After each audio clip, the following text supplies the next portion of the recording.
Hello viewers, অচেতনতার free coaching চ্যানেলে তোমাদের সকলকে স্বাগত জানাই। আজকের এই ভিডিওতে তোমরা যারা নেতাজি সুভাষ ওপেন ইউনিভার্সিটিতে ইউজি বিডিবি কোর্সে থার্ড ইয়ারে পড়ছো, বেঙ্গলি অনার্সে, তোমাদের যে DS-41 পেপার রয়েছে, এই পেপারটির অ্যাসাইনমেন্ট 2024-এর প্রশ্ন এবং উত্তরগুলি নিয়ে আলোচনা করছি এই ভিডিওতে।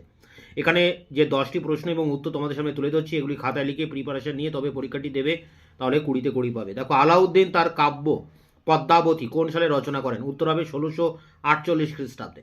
পরেরটি, জৈমিনী মহাভারত অবলম্বনে বাংলায় মহাভারত অনুবাদ বা ভাবানুবাদ করেন কে? উত্তর হবে শ্রীকর নন্দী। পরেরটি দেখো, অনুবাদ প্রসঙ্গ শক্তি চট্টোপাধ্যায়, প্রবন্ধটি কার রচনা? বুদ্ধদেব বসু।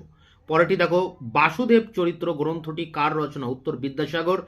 পরেরটি, মেয়েরাই ইহার গায়ক কবি স্ত্রীলোক, ইহার শ্রোতা ও গায়কেরা অধিকাংশ স্থলে স্ত্রীলোক। মন্তব্যটি কোন প্রসঙ্গে কে করেছিলেন? উত্তর হবে চন্দ্রাবতীর রামায়ণ প্রসঙ্গে দীনেশ চন্দ্র সেন। পরেরটি দেখো, 6 দাগের প্রশ্ন, ভয় কিসের রে, আমি তো এখানেই রয়েছি, কে কাকে বলেছিলেন? যিশু মাধবকে বলেছিলেন। উত্তর যিশু মাধবকে।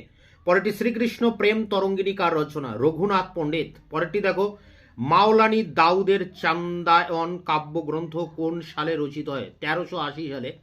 পরেরটি, সাধনা পত্রিকায় 1299 বঙ্গাব্দে বৈশাখ সংখ্যায় রবীন্দ্রনাথ কোন বিদেশি কবির কবিতায় অনুবাদ প্রকাশ করেন? উত্তর হবে জার্মান কবি হাইনে।